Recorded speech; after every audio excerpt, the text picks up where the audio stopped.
My name is Emily and I work at Harvest House. We are a local nonprofit that works with youth who have experienced exploitation, specifically in the form of trafficking. The month of January is National Human Trafficking and Slavery Prevention Month, so I wanted to take just a moment to discuss with you what trafficking is and how you can help keep yourself and your friends safe by knowing just a little bit more about this subject. Thank you so much for joining me today. Let's go ahead and jump into today's video. Last week, we briefly discussed the basics of exploitation. To recap, trafficking is a form of exploitation, which means the act of treating someone unfairly in order to benefit from their work. People can be trafficked through labor or even through sexual acts. Both kids and adults, boys and girls, can become victims of trafficking, which is why it's so important that we are able to recognize the tactics that many traffickers and people with bad intentions may use, such as grooming. To remind you, grooming is when an adult forms a relationship with a child with the intent of taking advantage of them later on in mind. In the video we watched last week, we also learned that grooming can take place between friends or family members as well. When many traffickers use this tactic, they will start off by forming a relationship with someone and offering them false promises of love, adventure, money, job opportunities, or protection. In reality, they are working to gain this person's trust so that they can later on take advantage of them. Grooming is wrong, no matter the end game. And although grooming doesn't always lead to trafficking, it is a tactic that many traffickers will use to recruit somebody into this lifestyle. To remind you, a trafficker is the person who is making money off of the work that somebody else is forced to do. Traffickers come in all different shapes and sizes and may look differently than what you think. As a matter of fact, I'm going to give you a little quiz. In a moment, 5 mugshots will appear on the screen. I want you to take a minute and silently pick out which person you think might be the trafficker.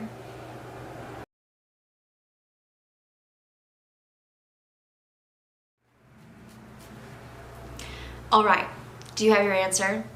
Are you ready to know which person on this screen has been charged with human trafficking? It was all of them. Every person on this screen has been charged with trafficking. As we see, there are different genders, races, and ages shown in these photos.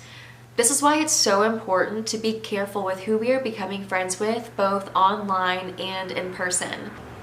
Just because someone looks like a nice person or gives you compliments doesn't mean that they are a safe person.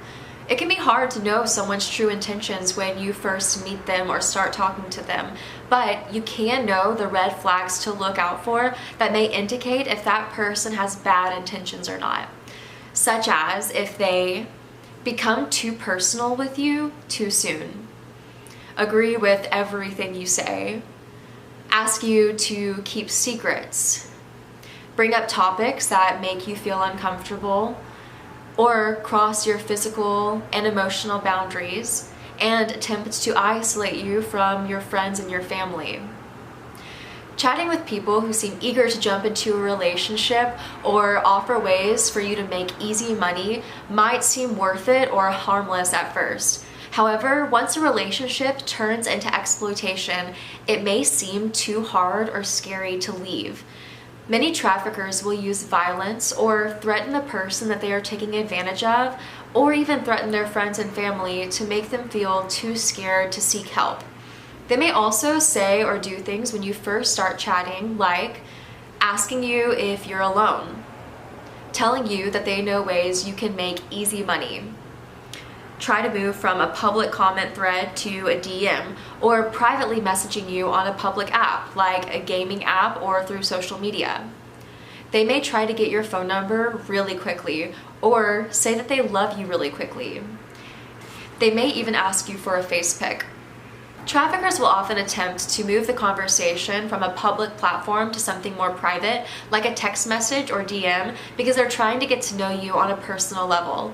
They may also do things like ask you for face pics to help you feel comfortable exchanging photos with them, only so that they can ask you for something more private later on, like a nude photo. However, once you send this type of picture, where it ends up is out of your hands. It may also be used to blackmail you to do something else later on down the line.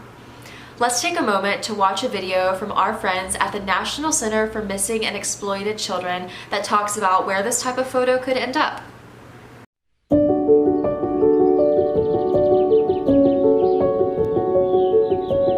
You probably get lots of messages every day, but what if you got one like this? What would you do? Would you send a picture? No? Cool. That's an easy way to protect yourself. But what if you'd chosen differently? What if you send the picture? They'd never share it with anyone else, right? Do you want the picture shared with others? Sorry, you no longer have a choice. It's out of your hands now, because sometimes people we trust break that trust. Maybe the person you sent the picture to shows it to some friends. Maybe they send it to a couple friends, who send it to a couple more friends, you get the idea. It spreads, and you never know who might see it. Your little brother? Your mom? Other people at school? Seriously? And I would never. Even strangers could get a hold of your picture. You never really know where that picture will end up. Look at it. How long it will be out there? Or what the consequences will be. Don't let others decide what happens to your image. Think before you share. Learn more at netsmarts.org. And hey, if your image is already out there, know that it's not your fault. For information about removing sexual pictures and videos from the internet, visit missingkids.org/gethelpnow. The good thing is, we have an ability to play an active role in our online safety. We can't always trust apps to make sure that they are keeping us safe, but we can know that we are making the best decisions possible to help keep ourselves safe online. Here are some quick tips inspired by our friends over at Love146. The internet shouldn't be a scary place, but it's okay to be a little bit skeptical.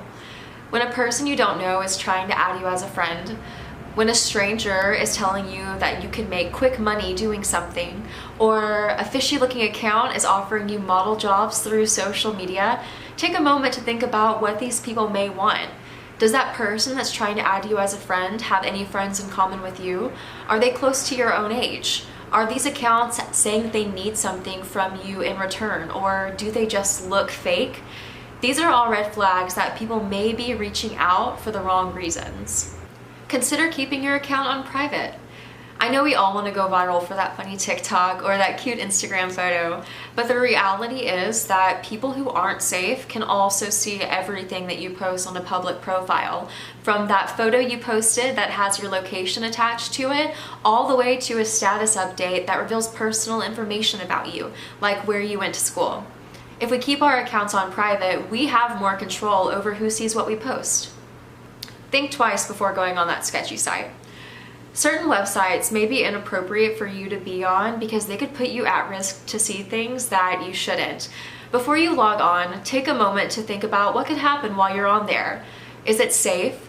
Will I see or be exposed to things that I shouldn't or that I know my parents would disapprove of? Are there any age restrictions on this site?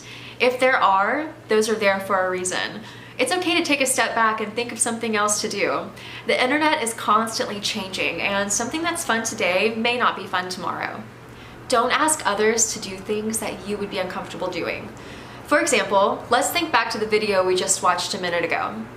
What was the first decision that was made in that video?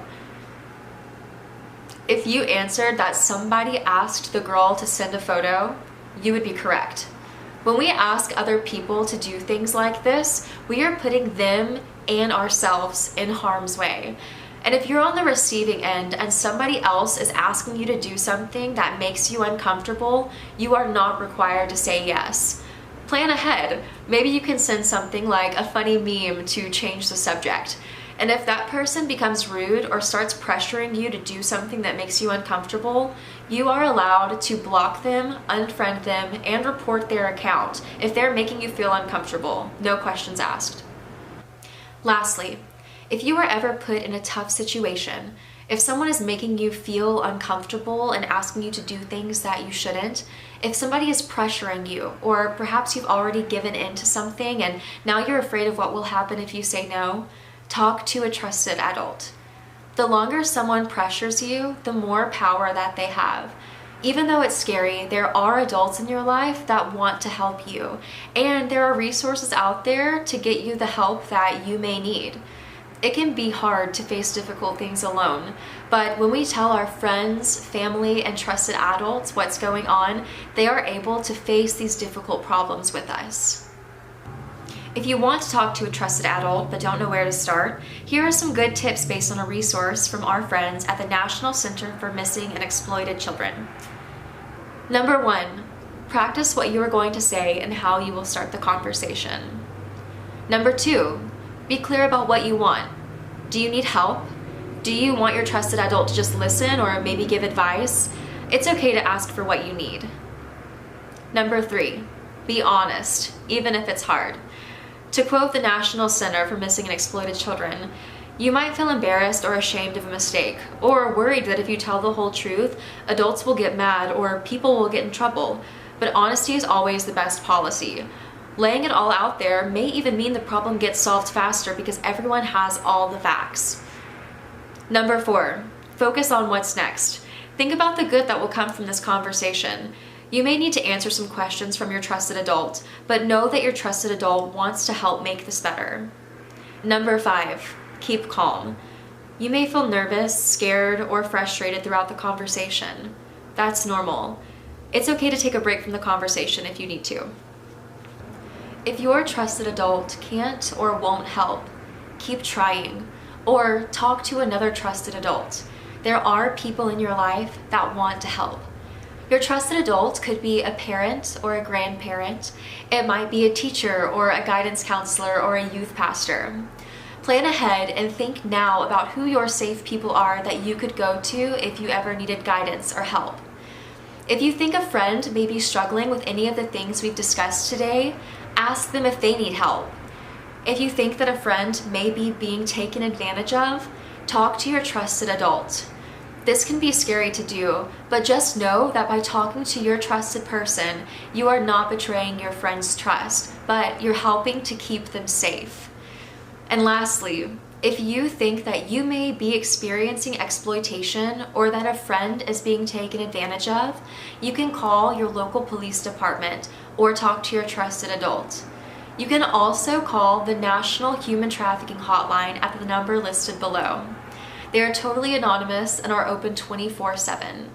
You can also text them at 233-733. Thank you so much for joining me today and learning a little bit more about this topic. The more educated you are, the more you can help yourself and others to stay safe. See you next time.